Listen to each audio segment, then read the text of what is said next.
Good afternoon, Pastor Helen Ann Brown here again, and we welcome you to another program. We did a program previously. I wouldn't want to say it's the last program you heard, and we looked at illegal utilities, light and water. And we directed this program to church. We spoke to Christians. We said there's no way we can say we are born again, we love the Lord, and we're stealing light from JPS and water from National Water Commission. It just does not match our testimony. I have with me here O'Neill Pasley, and today we're going to be discussing on some other forms of illegality. We're going to look at illegal immigration, and we're going to also look at illegal documentation. Now, from time to time, we hear stories. I remember one story that has stuck in my mind for a very long time. It's a story of a lady who migrated. She did not do so with the proper documents. Now, we all know how we go abroad illegally. We can get a 6 months visa, and then we decide not to come back. We hide away or run off, as we call it. Or there are other means that people use by taking illegal boats and ships, etc., into countries. And some people do some other things. You know what some people do? They actually change their names, change their documentation, and enter the country under false name, etc. So there are many routes to illegal immigration. And I heard a story about a lady, more than a story, it's actually something that took place. She went abroad for a regular 6 months. Now, we know we're not really supposed to work on a 6 months visa. We don't have a work permit. However, you know, that's enough for another discussion. She went abroad and decided not to come back. She ran off. And she was over there. Now, we know that when you run off, you cannot come back to Jamaica because you might not be able to go back. And so whatever happens here, you can't come back to look at it or attend to it. When she went away, she had this lovely daughter. The child was, I don't know how old the child was when she left, but at the time the incident happened, the child was about 14. Beautiful little girl. And when a child got pregnant, her friend called her abroad and told her, friend in Jamaica, and all she heard over the phone was a scream, and the phone just dropped. She was in such shock that her little girl was pregnant. Now, when she left, did she not know she left a little vulnerable child here? It's one of the casualties of illegal immigration. What are your thoughts on a situation like that, Mr. Pasley? Yes, I feel very burdened about it. Not just this incident, but ever since I've been younger, I've heard of barrel babies or barrel children. Yes. And throughout the years, I've seen where a lot of children who they call barrel picnic, they tend to struggle somewhat. Most times not financially, you know, but because a lot of times the parent is missing. Sometimes just one parent, sometimes both. And sometimes they grow up with a grandparent, sometimes with auntie and so friend. On. Yes, and friend. And because of that, they don't have a lot of parental direction, and so they tend to go astray. A lot of them tend to go astray. Let me tell you another story. I was a teacher for a brief period. And I remember this little girl sitting in the class. And, you know, you think, picnic are no problem. Picnic are no problem. This child might have been 14, 15. And I'm teaching, and so the little girl just started to cry. Tears started to stream down her face. Now, you're teaching her, you have to take her aside and say, what's happening to you? And after much digging, I found that the mother was abroad and the big sister was in charge. Her big sister was about 18. And she just missed her mother. She just wanted her mother. And listen, the girl lacked nothing. The mother sent the money for the rental, the clothes, food was bought. She just needed the comfort of her mother. You understand? So the stories are many. Now, why do people do it? Why do you leave the children God has blessed you with? By the way, the two stories I told you were two people who said, I'm a Christian. Okay. Both, they were from the Christian church context. Now, as far as I know, right?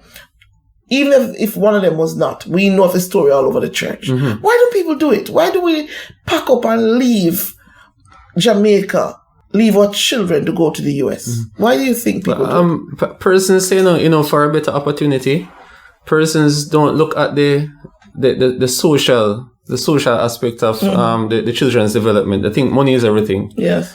And even some parents who don't run off, some persons work themselves 24/7 trying to get money, and they believe that once they have money and provide the child with the money, that is it. But to me, that's still different, because the child still knows that the parent is within some level of reach. Yes. So yes, mommy might work long hours, but mommy going to come home on Saturday morning, mommy is normally here at least. Yes. But when you're distanced by miles upon miles of water and there's no access except via internet or via telephone, that's kind of tough. Yes. It's a very different situation. But my take on it is that we as God's people need to believe in Jehovah Jireh. True. It is our failure to believe the word of God that makes us steal lights, water, and run off for a better life. Yes. Right? And I question a better life, I question a better life. Another story. Some years ago, there was this lady abroad, and I don't remember how I got in touch with her. I think it was via a letter in the newspaper. And, I saw it in the letters to the editor's page or something. And the lady was saying how hard life was in the States. She was a trained teacher, a lady who had gone to university, gotten her degree, and now she was teaching in the US system. But she said life was very hard. And, I started to reflect on my own life, because I chose not to migrate. I made a choice. I have all my siblings except for one abroad, and my mom had 9 kids. And I chose otherwise. And when I look at my life, I went right through university more than once. I bought house. God gave me houses, lands, children. They went through university.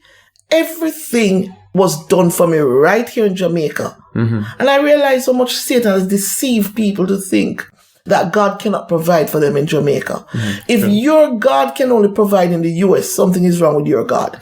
True. The Jehovah Jireh I know provides anywhere.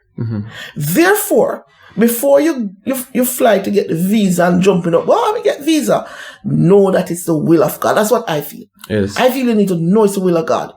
Right? If you migrate, it must be in the will of God. If you stay, it must be in the will of God. But what I am saying to the church, a lot of people have migrated are not in the will of God. They're migrated on their own selfish ambition, their own materialism, as everything boils down to money. So once we go to America, me have a better life, me have my money, if you think about the kids that God bless you with, which are not a total argument. Because God is going to judge you based on those children that He blessed you with and what became of them. Right? America is like heaven for some Christians. True. No, we need to understand what idolatry is, brethren. Idolatry is when you put things above God. You'll say, well, I don't worship America and I don't worship money. But you do. You do worship America and money when you're prepared to step out of your Christian experience to go there. Right? Without checking God, without knowing God's will. Then that becomes an idol in your mind. Anything you can forsake God's will for, leave your children for, especially when they're in vulnerable situations. Right? So all of that. Now listen to this, Biggie. What about the foreign marriage? That is multiplying sin upon sin upon sin. Right? You heard a conversation just like few days ago, maybe 2 days ago. Some persons were talking in the hairdressing parlor. It was about Thursday, actually. A few days, well. And one was saying, well, somebody made a comment about somebody who went up and got married, and there was some discussion, they weren't talking to me, so I heard snippets of it. And here one justifying, so him did have to marry to get him stay. In other words, she needs to accept it, the girlfriend, not to go on, so. The girlfriend knows that him did have to go do that to get him stay. The person speaking was a person who will tell me she's a Christian, she goes to church. Okay. She's justifying, not just go to church. She says she's a Christian. She is justifying the marriage abroad. Oh my goodness, man. There are stories upon stories. Stories upon stories. Go ahead. I actually know one, now that you're talking, I know of a family, and the children were doing very well. And the man and the woman, they were living together, and they desired to get married. But there was one problem. The mother had her mother filed for her. And they want to get married. The children are doing well. The eldest son was going to Jamaica College. Yes. I think he was, at the time, he was in fourth form or somewhere thereabout. But they put the life on hold. Yes. Because the mother fell.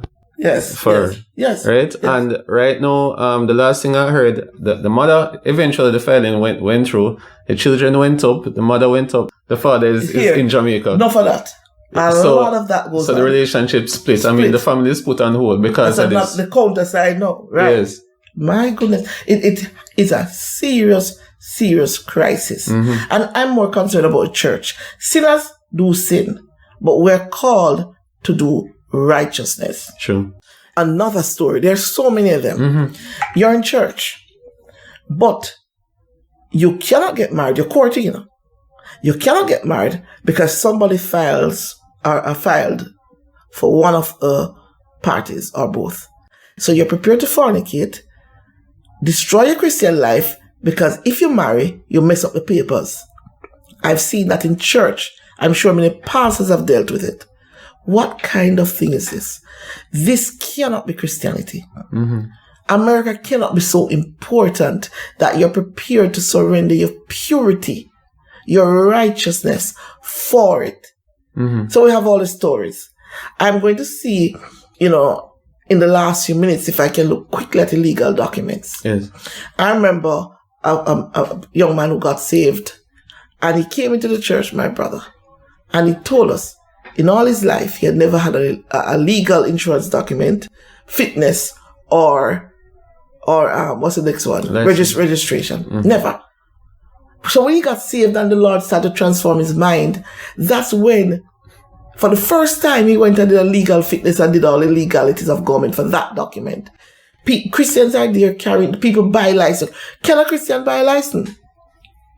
Christian not supposed to buy a license. Not supposed to. Mm-hmm. As a pastor, I see people coming to the church, they have bought their license. Now tell the truth, If you bought a license and then you accept Jesus, I don't bother to touch that, mm-hmm. right? Because maybe by now you've learned to drive anyway. If your conscience tells you to go and resit the driving exam, no problem. But I don't bother to touch it. But when you're in the church and you realize the driving exam hard, and you go just buy a license because somebody tell you they can get you one, then that's when I have a massive problem. Mm-hmm. So we're looking at Christianity. We're looking at all these issues in Christianity, which are destroying the Jamaican church, and which pastors find very thorny. Mm-hmm. The electricity, illegal electricity, illegal water, illegal car documents, illegal passport, immigration illegalities, and we're looking at all these illegalities within the heart of the church, entrenched. Yes. Pastors sometimes are afraid to deal with it because some pastors don't want to lose members. Mm-hmm. Sure. Right? Mm-hmm. And they don't want to lose the offering. But we as pastors must preach truth. If a person doesn't want to come to your church, then just don't come. Mm-hmm. Because otherwise, their blood would be on our shoulders. Mm-hmm. Yes. Yes, that's how I want to stop here and give glory to the Lord and just say, God bless you all.